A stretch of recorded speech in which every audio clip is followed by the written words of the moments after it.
Let's come to oral communication now. Ask the students to role play the dialogue. It's at page 109. SLO is number 14. Asma. Hello, how are you doing? Mohsina. Hi, I'm looking for some old used cartons. Asma. What will you do with the cartons? Mohsina. I shall make some beautiful pen holders and jewelry boxes with the old used milk cartons. Asma. Wow, what a fantastic idea. We just waste them after using them. Should I try using the waste materials? Mohsena. Yes, you should. And remember not to waste anything but recycle them. Asma. Sure, I will. Thank you.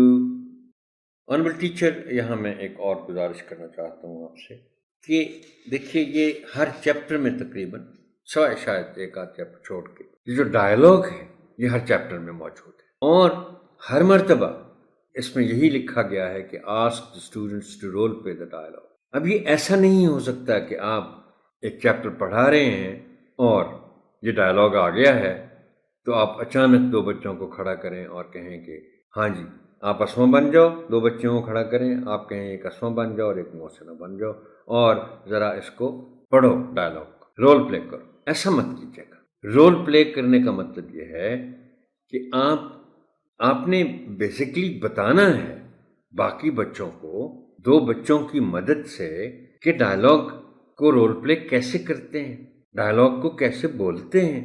तो फिर आप पहले से सोच करके कौन से दो बच्चे इसको रोल प्ले करेंगे उनको एक दिन पहले से आप तैयार करें, और ताकि वो फ्लो के साथ ये डायलॉग पढ़ सके, बोल सके। वो बेशक पेपर रीडिंग करें, जाहिर है करनी पड़ेगी, मगर वो इसको ऐसे ही बोलें जैसे डायलॉग में बातें की जाती हैं, और उसमें ख़ास तौर पर उनकी बॉडी लैंग्वेज यानी उनके जेस्चर्स और उनकी ख़ास तौर पर इंटोनेशन जिसको हम कहते हैं उतार चढ़ाव बोलने में, वो बाकायदा इसकी प्रैक्टिस करके आएंगे।